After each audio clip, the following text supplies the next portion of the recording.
Bom dia. São 9h30, vamos dar início aqui ao nosso estudo dessa manhã, a leitura da página. A Deus ninguém engana. Virtudes luminares acompanham o homem em seu projeto de evoluir, pois criado à semelhança do Pai e por ele destinado aos planos maiores, traz em sua intimidade sementes do amor que o sustentam em seu amadurecimento moral.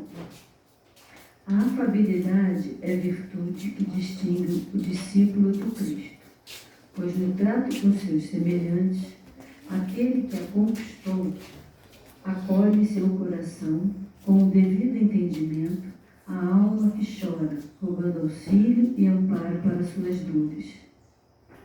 A alma afável, eterna, e a alma que se educou com os exemplos de Jesus Cristo, que desceu dos planos superiores para ensinar a seus irmãos a beleza do amor, para mostrar-lhes que o caminho que conduz à felicidade tem seu início no desenvolvimento das virtudes que toda criatura recebe, ingere como herança divina. Avesso a manifestações de agressividade e violência, raiva e descontrole, Jesus Cristo viveu a brandura, a calma e a mansuetude, fortalecendo os seus exemplos luminares, os elos que unem os homens. O ser afável e doce exterioriza junto ao seu próximo espontâneas vibrações de respeito e caridade, a ele se dirigindo com o verbo dulcificado pela compreensão de que a boa vontade deve orientar a relação entre os homens. O indivíduo afável, em sua expressão natural, jamais desqualifica o próximo, seja com posturas, seja com palavras ou mesmo com pensamentos, fonte geradora de imagens vivas que comprometem o próprio equilíbrio íntimo e também daquele que procura amparo e assistência. A coerência em pensar, no agir e no sentir faz parte de seu viver, pois se empenha constantemente para harmonizar as forças íntimas que emergem contrárias às lições do Mestre. Como estrelas fulgurantes, a doçura e a afabilidade devem enfeitar o céu da alma, instalando-se no coração que ama o Cristo e vive seus mandamentos. A vivência contrária a tão rico tesouro pode levar o homem à indigência moral, enodoando seu crescimento espiritual. Assim, aquele que se candidata a seguir o Senhor não pode poupar esforços para que sua reforma interior se efetive, devendo, para tanto, abandonar os subterfúgios tão naturais do espírito mergulhado na matéria, que não se cansa de argumentar em causa própria, valendo-se das proposições que estão longe de apresentar a consciência da mensagem vivenciada pelo Cristo. A postura do indivíduo na sociedade não pode ser diferente daquela que apresenta em seu reduto familiar. O sentimento fraternal, alicerçado na caridade, deve ser a expressão do amor, que seu coração alimenta e anseia colocar em prática em todas as oportunidades. Bezerra de Menezes, do livro Estudando o Evangelho com Bezerra de Menezes. Então agora, após essa leitura, vamos levar o nosso pensamento a Deus, nosso Pai, a Jesus, esse mestre, amigo de todos. Pedimos que nos envolva, agradecemos por estarmos nessa casa de amor, estamos nessa manhã linda aqui para estudarmos o seu Evangelho, que possamos ter ouvidos para entender todas essas mensagens que foram propostas, vão ser propostas aqui nessa manhã, e que nossa página nos diz da caridade, que é o alimento do nosso coração, e que possamos praticar a caridade em todas as oportunidades que tivermos. Graças a Deus. Hoje nós vamos estudar aqui o Evangelho segundo o Espiritismo, capítulo 9. Bem-aventurados os que são mansos e pacíficos, item 6. O nosso amigo Wellington vai fazer esse estudo, preparou com tanto carinho para nós. Ele é do SEMA, do Centro Espírita Maria Angélica. Eu vou ler o primeiro parágrafo aqui, que é a afabilidade e a doçura. A benevolência para com os semelhantes, fruto do amor ao próximo, produz a afabilidade e a doçura, que são as formas da sua manifestação. Entretanto, nem sempre se deve confiar nas aparências, pois a educação e a vivência no mundo podem proporcionar o verniz dessas qualidades ao homem. Quantos há cuja fingida bondade e simplicidade é apenas uma máscara para o exterior, uma roupa cujo corte planejado dissimula as deformidades ocultas? O mundo está cheio dessas pessoas que têm um sorriso nos lábios e o veneno no coração, que são brandos desde que nada as incomode, mas que mordem a menor contrariedade, cuja língua de ouro, quando falam diante das pessoas, transforma-se em dardo envenenado quando falam por trás. A essa classe pertencem ainda esses homens, benignos fora de casa, mas tiranos domésticos, que fazem sua família e seus subordinados sofrerem o peso do seu orgulho e do seu despotismo. Essas pessoas parecem querer se desforrar do constrangimento a que se submetem fora de casa, não se atrevendo a usar de autoridade com os estranhos que os colocariam em seu verdadeiro lugar. Querem, pelo menos, se fazer temidos por aqueles que não podem resistir a eles. Sua vaidade aumenta o poder dizer: aqui eu mando e sou obedecido, sem pensar que poderiam acrescentar, com muito mais razão, e sou detestado. Não basta que os lábios digam palavras doces, se o coração nada tem a ver com elas, isso é hipocrisia. Aquele cuja afabilidade e doçura não são fingidos, não se desmente jamais. Ele é o mesmo, tanto diante do mundo como na intimidade. Aliás, ele sabe que se pode enganar os homens pelas aparências, mas não pode enganar a Deus. Lázaro, Paris, 1861.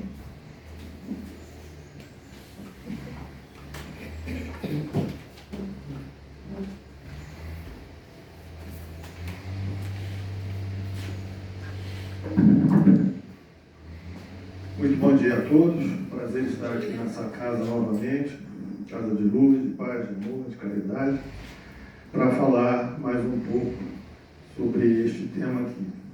Palestra é instrução. Existe acolhimento na palestra, especificamente? Não. O acolhimento é em todas as atividades da casa. Aqui é instrução. Instrução que o nosso Mestre Jesus nos convocou quando falou: amai-vos e instruí-vos. Amai-vos ao Pai e ao próximo.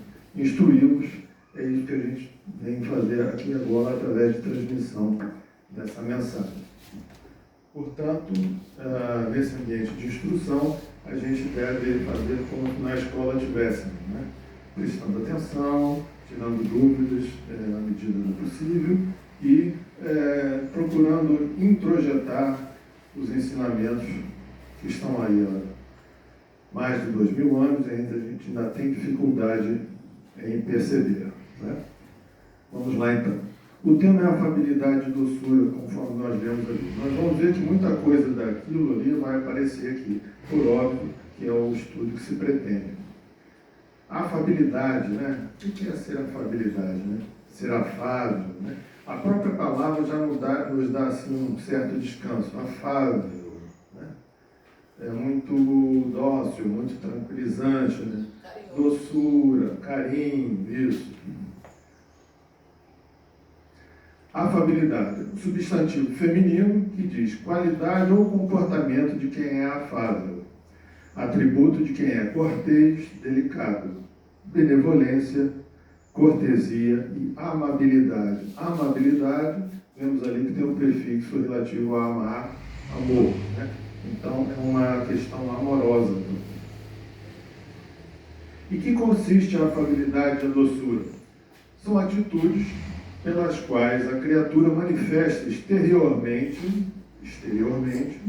na relação com o mundo, a benevolência para com seus semelhantes.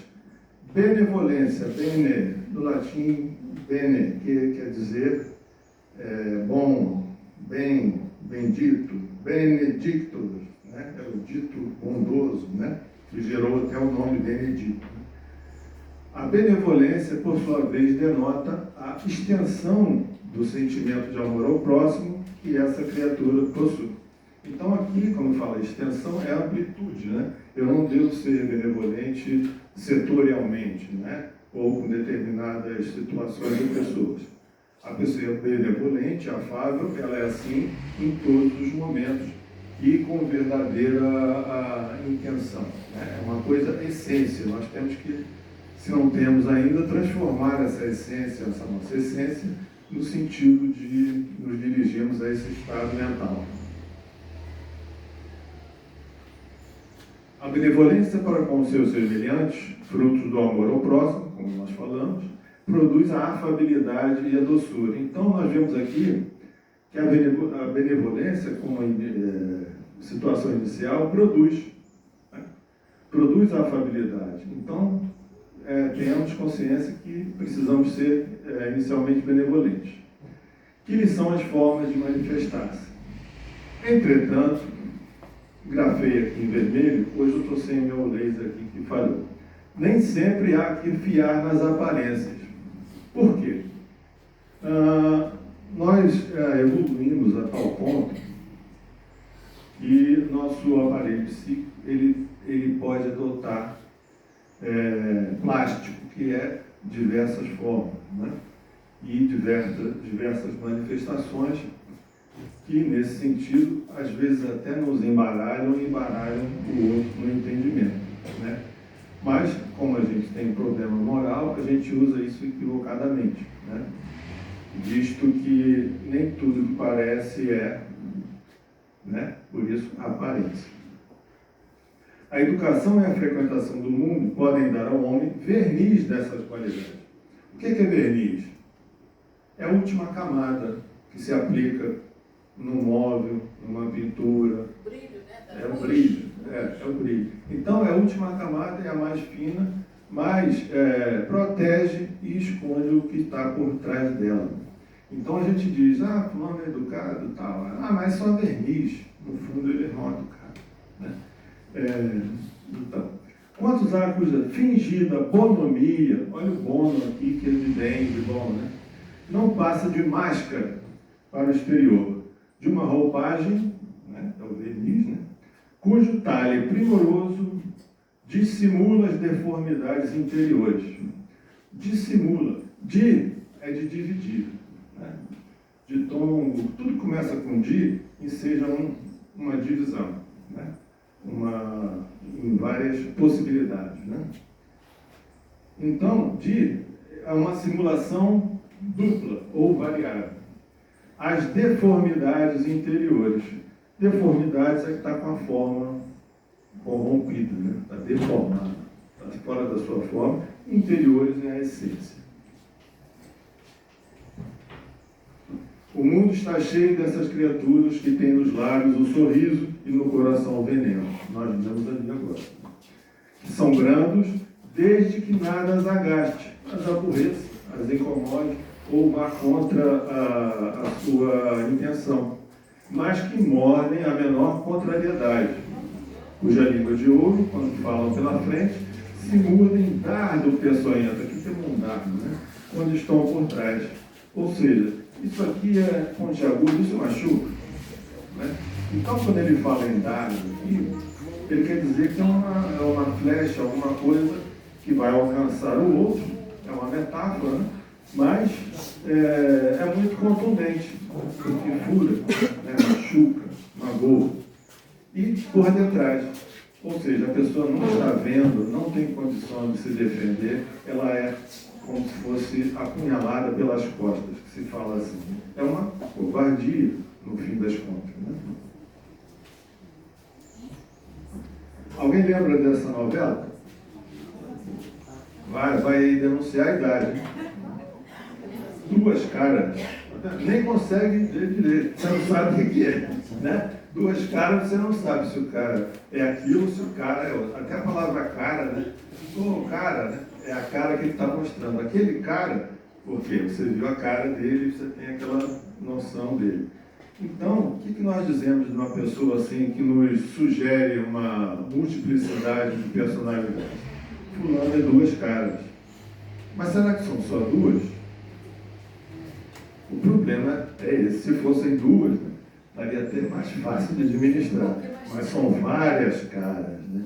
Essa plasticidade da nossa psique, do nosso psiquismo, da nossa personalidade, né, adotando múltiplas caras, é um problema seríssimo, porque você nunca sabe com quem você está falando. Né? E como somos todos assim, temos esse problema moral, isso está dentro de casa, está no trabalho, está na escola, está na rua, está aqui. Né? Porque nossa essência ainda é assim, de múltiplo. Né? Sobre alguns também estímulos que vêm de fora, às vezes nós tentamos nos proteger, né? Ou escapar de uma situação usando uma outra cara. Né? Mas, no fundo, isso é negativo. Por quê? É falso e nos leva a um conflito interior, psíquico, que a gente não percebe, mas aquela é uma gotinha que está ali de conflito que nós vamos ter que reparar mais à frente. Né? Tem uma frase que diz assim, a sua mente é igual a um banco. Um banco, né? Banco comercial. E como um banco, a gente só pode sacar o que a gente deposita. Né? O que eu vou sacar da minha mente? Né? O que eu depositei enquanto espírito. Qual é a minha essência? Aqui eu depositei, aqui eu fiz valer durante a minha experiência encarnado ou desencarnado. Então, é aquela coisa, cada um dá o que tem. Então, o que eu quero ter? Uma conta ruim ou uma conta negativa no banco? Não. Eu só vou poder tirar o que eu coloquei ali. Então, tem que prestar muita atenção nisso. Aqui temos um exemplo, né? Na literatura, né? De histórias em quadrinhos, né? Um personagem que era assim. Se bem que esse aqui, né? As duas caras estão ruins. Então, também tem isso, né? Eu posso ter nem sempre uma cara boa e uma ruim, eu posso ter várias ruins, a caminho de uma boa, se a gente acordar ainda a tempo. E vemos que por trás aqui, na realidade, né, na sua essência, a gente tem um indivíduo melhor, vamos chamar assim, por questão das coisas.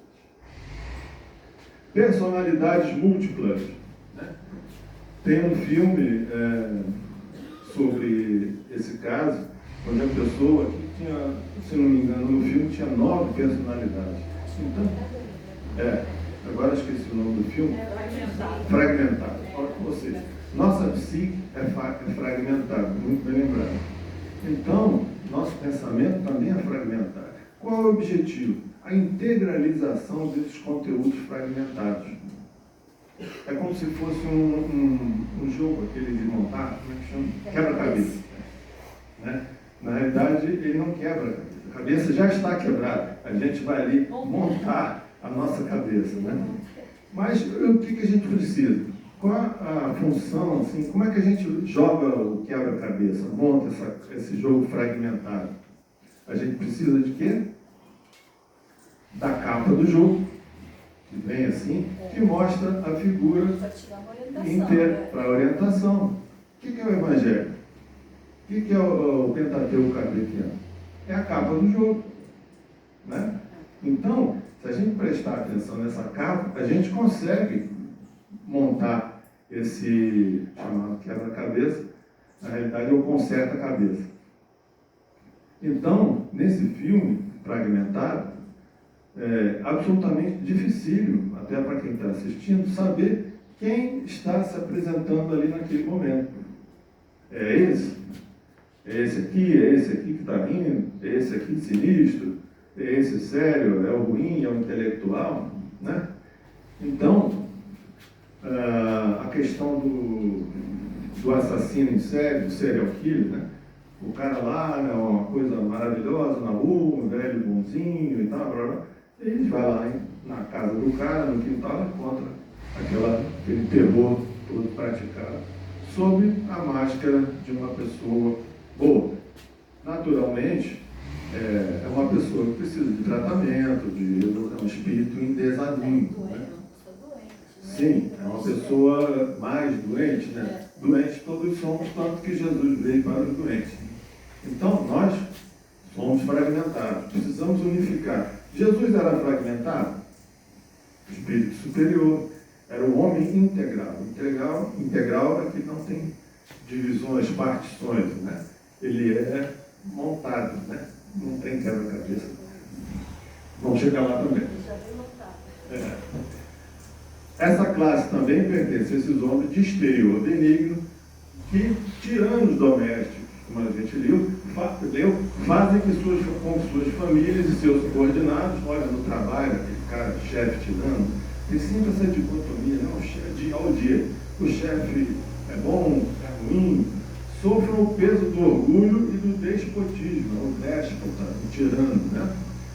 Como a quem quererem desforrar-se do constrangimento que fora de casa se impõe a si mesmo. Quer dizer, aquele cara que no trabalho, eu sou chefe, então sai da frente. Agora em casa, como eu tenho algumas pontas para segurar, eu sou assim, melhor, um pouco. Mas às vezes eu me transformo de déspota em tirano. Não se atrevendo a usar de autoridade para com os estranhos, no trabalho, que os chamariam à ordem, acham que pelo menos devem fazer-se temidos daqueles que não lhes podem resistir. Nós temos aí a conhecida violência doméstica, que gerou, né, a lei da Maria da Penha e uma série de outras proteções ao menor, à mulher, né, por conta dessa tirania. Envaidecem-se de poderem dizer: aqui mando eu e sou obedecido, como nós falamos ali. Se eles ocorrerem, poderiam acrescentar: e sou detestado. Será que há uma compensação, né, entre aspas, de você ser obedecido e ser detestado? Até aqui, diante da doutrina, dos ensinamentos, eu não deveria detestar essa pessoa. É uma pessoa que precisa de ajuda, mas às vezes esse aqui também não tem conhecimento de causa. Ele reage, ele não age. Tem uma estrada para percorrer ainda. A não ser que ele tenha seja um espírito ainda criança, ou esposa, seja o que for irmão, ele tem alguma evolução nesse sentido. Porque a rigor eu não devo detestar ele.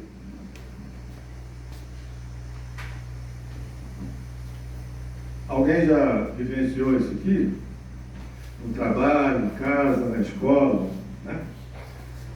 Às vezes a pessoa, esse tirano, esse déspota, não satisfeito com o seu nível de voz, de grito, como está vendo aqui, ele amplifica isso, né, para além das suas capacidades, né? Aqui é uma situação de comicidade, né? E o que é essa pessoa aqui? Está tendo paciência. Está olhando assim: ai meu Deus, ele não sabe o que faz. Espero que esteja pensando assim, né? Então, é uma simbolização disso. Não à toa tivemos até na evolução da natureza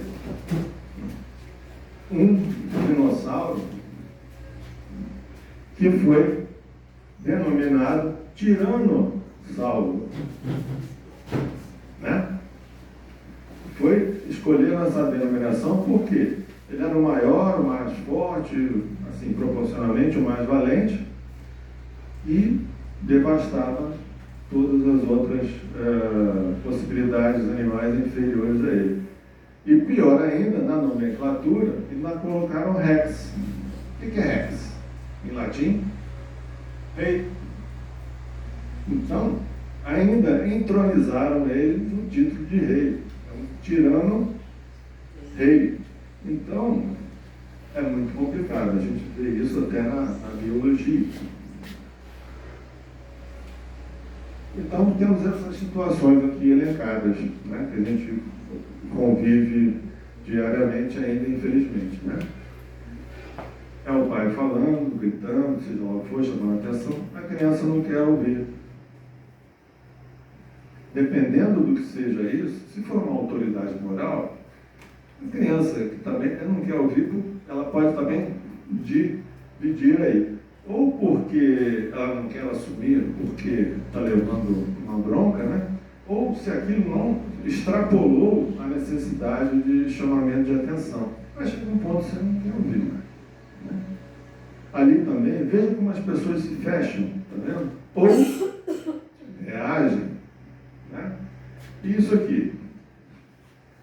O que parece com esse apontamento aqui para a pessoa? Silêncio.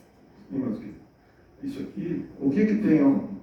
Vimos ali no início um dardo, uma seta, né? Um apontar. Isso aqui não parece uma arma. O corpo fala, né? Então, tem aquela história também. Quando apontam para você, tem 3 apontando para mim, né? Na mão. Isso aqui ainda é o colote da arma, né? Então, temos aqui a questão da Lei Maria da Penha, né? Podemos associar isso.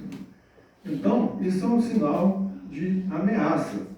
E algumas crianças até fogem, né? Pessoas, adultos, etc. Mas isso aqui é um nítido teor ameaçador, né? Esse aqui, quando você faz assim, também... Né? Nós somos muito competentes em até dissimular esses sinais, né? Como se fosse... Olha aqui de novo. Né? Já ia passando batido. Olha ele aqui de novo. Então, apontar é um problema. Não basta que dos lábios manem, quer dizer, emanem, né? Saiam leite e mel. Se o coração de modo algum lhes está associado, só há hipocrisia, mentira. Né? Aquele cuja afabilidade e doçura não são tingidos nunca se desmente. É o mesmo, tanto em sociedade como na intimidade. É o que falamos aqui no início. Devemos ser sempre a mesma pessoa. Né? Desfragmentar essa quantidade de pessoas que nós temos dentro de nós e sermos uno. Esse, aos demais, sabe que, se pelas aparências se consegue enganar os homens, a Deus ninguém engana, como nós lemos ali do Espírito Lázaro, dando uma comunicação em Paris, 1861, selecionada por Kardec para compor o livro Evangelho segundo o Espiritismo. Mas vamos avançar na questão da hipocrisia. O que é hipocrisia? Que eu simplifiquei em mentira. Fingimento de qualidade. Né? Alguém finge uma não qualidade?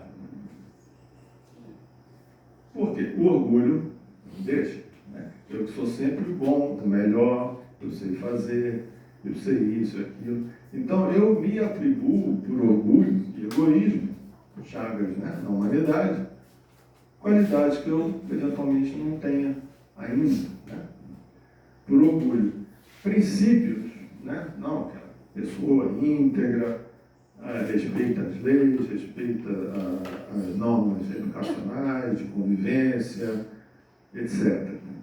Ideias ou sentimentos que não se possuem. Eu não tenho aquilo. Então eu estou forjando aquilo. Né? Falsidade. Né? Está aqui no meu dicionário.org. Olha ali o que nós lemos aqui no Evangelho. A máscara. Né? Eu estou aqui nas costas, dependendo da situação, eu boto um, boto o outro, boto um, boto o outro. O que é um baile de máscaras? Né? Ninguém sabe quem é ninguém. O que teria por trás de um baile de máscara? Por que se usa máscara? Aquele baile de Veneza, muito, né? Porque talvez sem máscaras a pessoa não se aproximasse um do outro. Vai fazer coisas que o outro não quer que sabe que você está fazendo. Ou de repente foge do conceito, não, é uma pessoa bonita, será que ele é bonito, é feio, está mascarado, né? Será que ele é cortês, será que ele tem educação, não tem? Então ali é meio que um jogo de adivinhação. E a palavra máscara é uma tradução da palavra persona. Persona, em grego, né? Quer dizer máscara. Então, nossa personalidade, né, é uma das máscaras, né, ou várias personalidades, são as máscaras que nós apresentamos. A gente vai trocando, né, uma simbolização ali. Joana de Ângeles, desmascarar a hipocrisia e a mentira. Pode, né? Pode constituir um dever, olha só. É um dever, não é uma questão de fazer ou não fazer, né? De usar aquilo. É um dever, hipocrisia e mentira. Aqui temos simbolizações das máscaras. Olha aqui, uma pessoa, né? Por trás dela tem um meliante, talvez mascarado, né? Aqui de ninja, né? Essa máscara se usa para não se saber quem é, né? Quantas pessoas são descobertas após a retirada disso, né? E se espantam, né? Não obstante, os super-heróis, a maioria deles usa máscara, né? Por quê? Eles têm que preservar a sua vida em comunidade, porque senão seriam perseguidos, mortos, destruídos, né? Por quê? Eles precisam colocar uma máscara para fazer o bem. Olha que absurdo, né? O herói ajuda, salva pessoas, na figura mítica do herói, do mito, né? Ele não pode nem se apresentar, porque imagine o Batman lá, era um cara rico.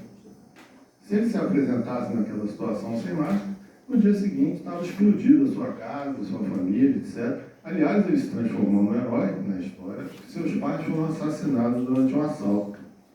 Então ele resolveu, né, nos seus vários problemas psicológicos que tinha, ajudar a combater aquilo, mas ele precisava estar mascarado. Então, há máscaras para o bem também, né? Porque nós não estamos ainda preparados para aceitar pessoas boas desmascaradas, em tese, né? Jesus não era assim, né? Ele era um cara absolutamente, né, normal, chegava lá no jumento, não tinha posses, roupas, etc. Ou seja, ele não tinha aquela máscara, né? Porque você vê um rei daquela época, né? Quanto aparato, quanto simbolismo, né? Ou roupa, o vermelho, o amarelo, né? Para quase endeusar aquela personalidade. Ou seja, sem aquele aparato todo,